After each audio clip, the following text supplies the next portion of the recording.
જામનગરમાં દર વર્ષે પ્રદર્શન ગ્રાઉન્ડમાં શ્રાવણી લોકમેળો યોજાય છે, પરંતુ આ વર્ષે એસટી પોતાનું નવું બસ સ્ટેન્ડ બનાવે છે, જેના કારણે થોડા સમય માટે એસટી વિભાગે પ્રદર્શન ગ્રાઉન્ડ ખાતે કામચલાઉ બસ સ્ટેન્ડ બનાવેલ છે. આ જ કારણે આ વર્ષે પ્રદર્શન ગ્રાઉન્ડ ખાતે શ્રાવણી લોકમેળો યોજાય તેવા કોઈ સંકેતો મળતા નથી. શ્રાવણી લોકમેળો યોજાય તે માટે મહાનગરપાલિકા દ્વારા 2 થી 3 મોટા ગ્રાઉન્ડ પર પસંદગી ઉતારી છે. સૌપ્રથમ તો અન્નપૂર્ણા ચોકડી પાસે આવેલ મેદાન પર મનપા દ્વારા પસંદગી ઉતારવામાં આવેલ હતી. આ માટે આ મેદાનની જમીનનું ટેસ્ટિંગ કરવામાં આવ્યું હતું. ટેસ્ટિંગ રિપોર્ટમાં 9 મીટર સુધી જમીન પહોંચી હોવાનું જણાવવામાં આવ્યું છે. માટે આ જગ્યાએ મેળો યોજવાની કોઈ શક્યતા નથી.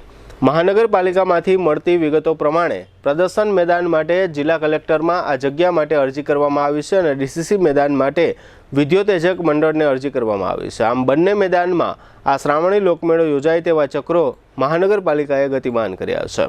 આ ઉપરાંત જામનગર ઓસવાડ સેન્ટર તેમજ અન્ય સ્થળોએ પણ મેળો યોજવા માટે વિચારણા કરવામાં આવી રહી છે. સૂત્રો એમ પણ જણાવે છે કે ડીસીસી હાઈસ્કૂલનું મેદાન અને પ્રદર્શન મેદાન લોકમેળા માટે ફાઇનલ કરવામાં આવ્યું છે. આ લોકમેળો કેટલા દિવસ માટે કરવો તેની પણ કોર્પોરેશનમાં ચર્ચા ચાલી રહી છે. અધિકારીઓ 10 દિવસનો મેળો યોજવો તેમ કહી રહ્યા છે અને પદાધિકારીઓ 15 દિવસનો યોજાય તે માટે આગળ વધી રહ્યા છે. પ્રદર્શન ગ્રાઉન્ડ અને ડીસીસી હાઈસ્કૂલના મેદાનમાં લોકમેળો યોજાય તો ટ્રાફિકનો પ્રશ્ન ખૂબ જ મોટો બની રહે, કારણ કે પ્રદર્શન ગ્રાઉન્ડમાં એસટીનું બસ સ્ટેન્ડ હાલમાં કામચલાઉ કાર્યરત છે, જેને કારણે દર 5 થી 10 મિનિટે આ રોડ ઉપર એસટીની અવરજવર થાય છે, જેને કારણે અકસ્માત સહિતની સમસ્યા બનવા જોગ છે. આ શ્રાવણી લોકમેળામાં જન્માષ્ટમી સમયે લાખો લોકો આ મેળાની મુલાકાત લેતા હોય છે.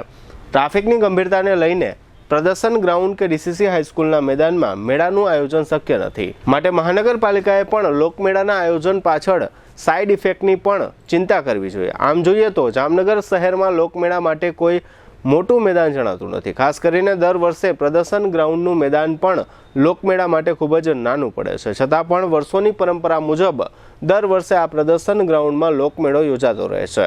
આપણે સૌ નસીબદાર છીએ કે આ લોકમેળા દરમિયાન કોઈ મોટો અકસ્માત થયો નથી. દર વર્ષે લોકમેળા દરમિયાન ટ્રાફિક સમસ્યા ખૂબ જ મોટી થતી હતી, છતાં પણ મહાનગરપાલિકાનું તંત્ર આ ખાડા કાન કરી દર વર્ષે લોકમેળો યોજતું રહ્યું હતું.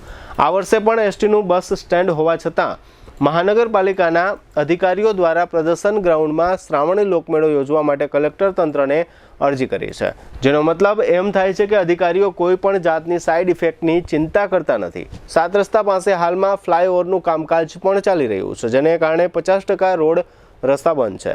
આ શ્રાવણી લોકમેળો સમગ્ર સૌરાષ્ટ્રમાં વર્ષોથી પ્રચલિત છે, જેને કારણે આ લોકમેળામાં લાખોની સંખ્યામાં જનમેદની ઉમટી પડે છે. જો આ લોકમેળામાં કોઈ પણ પ્રકારની અફડાતફડી મચે તો તેનું પરિણામ શું આવે તેની માત્ર કલ્પના કરવાથી જ ધ્રુજારી છૂટી જાય.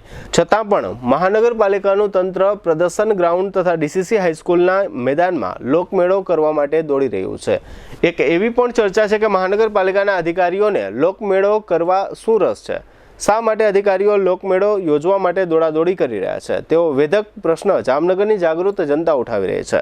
જામનગર ટ્રાફિકથી ધમધમતું શહેર છે. સમગ્ર જામનગર શહેરમાં રેસિડેન્શિયલ અને કોમર્શિયલ બંને ભેગું છે, જેને કારણે 2 વ્હીલરથી લઈ 4 વ્હીલર સુધી વાહનોની અવરજવરથી સતત ટ્રાફિક જોવા મળે છે. આ બધી સમસ્યાઓને ધ્યાનમાં રાખી મહાનગરપાલિકાએ વહેલી તકે જામનગરમાં શ્રાવણી લોકમેળો ન યોજવાની જાહેરાત કરવી જોઈએ તેવી જામનગરની જનતા આશા રાખી રહી છે. જામનગરમાં લોકમેળો યોજીને ફાયદા કરતાં નુકસાન વધુ વેઠવી પડશે અને પ્રદર્શન ગ્રાઉન્ડ અને ડીસીસી હાઈસ્કૂલના મેદાનમાં મેળો યોજાશે તો દુર્ઘટના થવાની ભીતિ સાથે અનુભવી નિષ્ણાંત લોકોએ ચિંતા વ્યક્ત કરી છે.